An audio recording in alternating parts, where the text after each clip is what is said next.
Star hospital సుఖీభవకు తిరిగి స్వాగతం.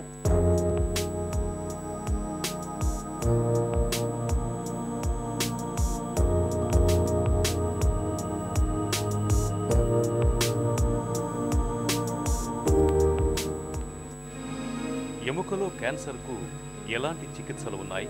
Bone cancers అంటే బోన్కి బేసిక్గా రెండు రకాలైందండి. ఒకటి ప్రైమరీ క్యాన్సర్స్ అంటాం, ఒకటి సెకండరీ క్యాన్సర్స్ అంటాం. ప్రైమరీ క్యాన్సర్స్ అంటే బోను లేదా అంటే ఎముకలు లేదా అంటే కండరాలకు వచ్చే క్యాన్సర్ని ప్రైమరీ క్యాన్సర్స్ అంటారు. సెకండరీ క్యాన్సర్స్ అంటే వేరే అవయవాల నుంచి ఈ మన బోన్కి లేదా కండరాలకి స్ప్రెడ్ అయ్యే క్యాన్సర్స్ని సెకండరీ క్యాన్సర్స్ అంటారు. అయితే ఈ రెండు రకాలైన క్యాన్సర్స్కి ట్రీట్మెంట్ డిఫరెంట్గా ఉంటుంది. ప్రైమరీ క్యాన్సర్స్కి మనం ఏం చేసేది క్యూర్ రేట్. స్టేజ్ 1 స్టేజ్లో ఉంటే ఇది కంప్లీట్గా క్యూర్ అయిపోతుంది. అయితే సర్జరీ కూడా క్యూర్ కొరకు మనము ఏం చేస్తాం. అదే సెకండరీ క్యాన్సర్స్ ఏదైతే ఉందో వాటికి most of the cancers of secondary cancers treat చేసేది పాలియేటివ్ కేర్. పాలియేటివ్ కేర్ అంటే ఎన్ని రోజులు పేషెంట్ అయితే ఉంటారో అంతవరకు వాళ్ళ లైఫ్ని మనము ఇండిపెండెంట్ చేసే మెథడ్లో ఆపరేట్ చేయాలి. పాస్ట్లో బోన్ క్యాన్సర్ వచ్చిందంటే యాంపుటేషన్ చేసేవాళ్ళు. ఈ మధ్య కాలం వరకు లాస్ట్ 2-3 ఇయర్స్ వరకు కూడా ర్యాంపెంట్గా బోన్ క్యాన్సర్ వచ్చిందంటే ఇప్పుడు కూడా అవుతున్నాయండి. ఇప్పుడు లింబ్ సాల్వేజ్ సర్జరీ చేస్తామండి. అంటే ఈ క్యాన్సర్ని మొత్తంగా తొలగించి ఆ కాలిని లేదా చెయ్యిని ఉంచేది లింబ్ సాల్వేజ్ సర్జరీ అండి. ఇది చేసే వాళ్ళని ఆర్థోపెడిక్ ఆంకాలజిస్ట్లు అంటారు. ఎముకలో క్యాన్సర్ సర్జరీ ద్వారా నయమవుతుందా? ఈ బోన్ క్యాన్సర్ సర్జరీలో బేసిక్గా 3 స్టెప్స్ ఉంటాయండి. ఒకటి క్యాన్సర్ని మొత్తంగా తీసేయటం, ఫస్ట్ స్టెప్ అది. అంటే కంప్లీట్గా వైడ్ ఎక్సిషన్ అంటాం. ఓకే, వైడ్ ఎక్సిషన్ అంటే క్యాన్సర్తో పాటు చుట్టుపక్కల ఉన్న టిష్యూని కూడా తీయాలి. ఎందుకంటే మైక్రోస్కోపిక్గా సీడింగ్ ఉంటుందండి. సో ఆ పార్ట్ కూడా మొత్తం తీసేస్తే దాన్ని వైడ్ ఎక్సిషన్ అంటాం. అది first part. Second part of the surgery ఇది బోన్ అంటే ఆ మిగిలిన బోన్ గ్యాప్ని ఫిల్ చేసేది second part. Third part of the surgery ఏంటంటే ఆ కండ ఏదైతే ఆల్రెడీ తీస్తామో ఆ కండని కూడా మనము రికన్స్ట్రక్షన్ చేసేది, అది third part of the surgery అండి. ఇది 3 పార్ట్స్ అండి. Then next coming on to what are the types of surgery. Amputations ఒకటి, ఇంకోటి లింబ్ సాల్వేజ్ సర్జరీ. యాంపుటేషన్ అంటే కాలు లేదా చెయ్యి తీయటం, ఇంకోటి ఉంచటం, కాలు లేదా చెయ్యి ఉంచటం అనే సర్జరీస్. కాలు లేదా చెయ్యి ఉంచటం అనే సర్జరీస్లో చాలా రకాలైన సర్జరీస్ ఉంటాయండి. ఒకటి ఈ బోన్ గ్యాప్ని మెటల్ రాడ్ లేదా మెటల్ జాయింట్ ద్వారా ఫిల్ చేసేది, దీన్ని ఆర్థోప్లాస్టీ అంటాము. సెకండ్, ఇదే ఆ బోన్ గ్యాప్ని వేరే బోన్తోని లేదా వేరే నేల్ సిమెంట్ స్పేసర్తో చేస్తే ఆర్థ్రోడేసిస్. అంటే ఆర్థ్రోడేసిస్ అంటే ఏదైతే జాయింట్ ఇన్వాల్వ్ అవుతుందో ఆ జాయింట్ని ఫ్యూజ్ చేయడం. అంటే జాయింట్ మూవ్ కాదు, అది కంప్లీట్గా ఫ్యూజ్ అయిపోతుంది. దాన్ని ఆర్థ్రోడేసిస్ అంటారు.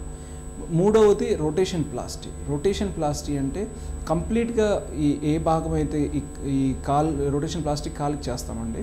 ఇది ఈ తొడ భాగము లేదా అప్పర్ ఎండ్ ఆఫ్ టిబియా అంటే నీ కింద ఉన్న భాగం క్యాన్సర్ వస్తే ఇది రొటేషన్ ప్లాస్టీ చేస్తాం. కంప్లీట్గా ఇక్కడున్న పోర్షన్ మొత్తం తీసేసి కింద పోర్షన్ అంటే లెగ్ని థైకి ఫిట్ చేయడం, 180 degrees తిప్పేసి థైకి ఫిట్ చేయడం అనేది రొటేషన్ ప్లాస్టీ సర్జరీ అండి. ఎముకలో క్యాన్సర్కు కీమో రేడియేషన్లు ఎంతవరకు అవసరం? ఈ క్యాన్సర్ కణాలు రక్తం ద్వారా వేరే పోర్షన్కి అంటే వేరే బాడీలో వేరే పార్ట్స్కి వెళ్ళడానికి అవకాశం ఉంటుంది. సో మనం ఆపరేషన్ చేసినప్పుడు ఈ కంప్లీట్గా ఈ తేనె తట్టని క్లియర్ చేయడం ఒక బాధ్యత అయితే, ఆల్రెడీ మనం బ్లడ్లో పాకిన క్యాన్సర్ కణాలను చంపడం రెండో బాధ్యత. ఈ బ్లడ్లో ఈ రక్తంలో క్యాన్సర్ కణాలని చంపే బాధ్యత కీమోథెరపీది. మోస్ట్ ఆఫ్ ది క్యాన్సర్స్ అంటే బోన్ అండ్ సాఫ్ట్ టిష్యూలో చాలా రకాలైన క్యాన్సర్కి కీమోథెరపీ అవసరం పడుతుంది. కొన్ని రకాలైన క్యాన్సర్కి ఓన్లీ సర్జరీయే అవసరం పడుతుంది. రేడియేషన్ ఎప్పుడైనా రేడియేషన్ కంటే సర్జరీ ఈజ్ ఆల్వేస్ బెటర్ అండి. సర్జరీ చేసుకున్న తర్వాత దానిపైన రేడియేషన్ ఇచ్చుకుంటే బాగుంటుంది. ఎందుకంటే ఈ క్యాన్సర్ కణాలని మొత్తం చంపడానికి రేడియేషన్ డోసెస్ చాలా ఎక్కువ అవసరం పడుతుంది. ఇది చాలా ఎక్కువ డోసేజ్ ఇవ్వటం వల్ల అక్కడ నార్మల్ టిష్యూ కూడా చచ్చిపోతాయి. దాని తర్వాత కాంప్లికేషన్స్ పెరుగుతుందండి. అందుకని సర్జరీ చేసిన తర్వాత ట్యూమర్ వాల్యూమ్ అనేది చాలా తగ్గుతుంది. దానివల్ల ఈ రేడియేషన్ డోసేజ్ అనేది తక్కువగా ఇవ్వచ్చండి. క్రయో సర్జరీతో ఎముకలో క్యాన్సర్ని నయం చేయొచ్చా? బోన్ ట్యూమర్స్కి క్రయో సర్జరీ వాడతామండి. అంటే కామన్గా వచ్చేది జీసీటీ అంటాం, జాయింట్ సెల్ ట్యూమర్. అలాంటిది అది బార్డర్ లైన్ అండి. అది బినైన్, టోటలీ బినైన్ కాదు, టోటలీ మెలిగ్నెన్సీ కాదు. It's a borderline tumour. అలాంటి దాంట్లో క్రయో సర్జరీ వాడచ్చు. కొన్ని ఇన్స్టిట్యూట్స్లో కాండ్రోసార్కోమా అనే సర్జరీ అనే ట్యూమర్ ఉంది. అందులో కూడా క్రయో సర్జరీ అప్పుడప్పుడు వాడుతున్నారు. But it is still under publication state. Establish treatment మాత్రం సర్జరీ అండి. అండ్ క్రయోథెరపీ అనేది సర్జరీలో ఒక type of method of clearance అండి క్రయోథెరపీలో.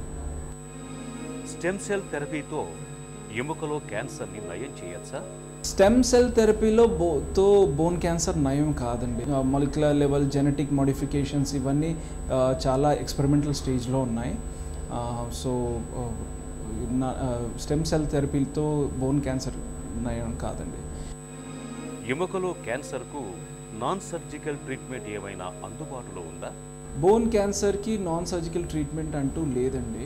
ఇది స్టేజ్ 4 డిసీజ్. అంటే ఫుల్గా లంగ్స్లో వేరే బోన్స్లో మొత్తం పాకిపోతే అప్పుడు మనం ఏమీ చేయలేము.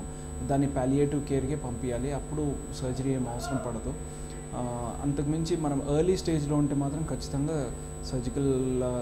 సర్జరీతో పాటు కీమోథెరపీ, రేడియోథెరపీ లేదా ఈ combination of all the 3 should be done.